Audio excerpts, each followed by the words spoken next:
Today I'm going to show you how you can quickly get a car started that does nothing when you turn the key. As you can see, the lights come on when you turn the key, but when you try to start the car and turn it to start, nothing happens at all. No noise, no nothing. Now, of course, it just could be a weak battery. Here's how you can quickly check that yourself.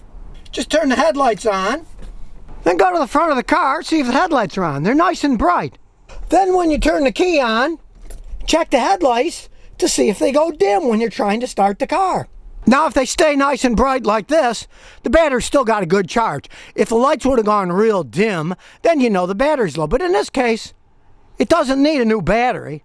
Now, rather than call a tow truck to tow you away, here's a trick I learned years ago. It's often a bad starter, but you can often get it to work again by just hitting it.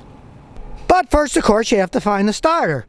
There's a lot of stuff in here. How do you find the starter? Well, the starter's always between where the engine bolts to the flywheel because it engages the teeth on the flywheel. So if you look all around on this Lexus, you can see way down here, there's the starter.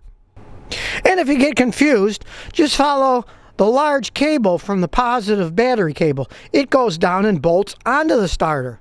Now, of course, I'm going to have to replace the starter, but if you're stranded somewhere and you need to get somewhere, tapping the starter with a piece of metal will often let it start one last time. Now, this starter is hidden way down. We need something metal that's long and thin, but what do we have in the trunk of the car? The handle to jack it up in the air when you get a flat, so we can use that. Now, some cars are easy to get to, and you can have a hammer if you have a hammer. But this thing is nice and long and thin. We'll be able to tap the starter to see if we can get it to go one last time. Now, down in the hall we go to tap the starter. And here's a tip. When you're tapping the starter, of course, stay away from the electrical connection part because you don't want to short anything out. You want to hit the main body of the starter to try to get it start one last time.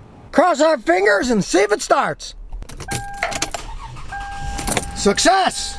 Now, in this case, the tapping worked just by myself. But an even better method is if you have another person there, while the other person holds the key in the start position, you tap the starter while they're holding it in the starter position, and it'll work a lot better then because the electricity's going to the starter, and while you hit it, it'll often short out and start one last time. So the next time your car is stuck in the middle of nowhere and won't start, now you know what you can do about it. And remember, if you've got any car questions, just visit the Scotty Kilmer channel before it's too late.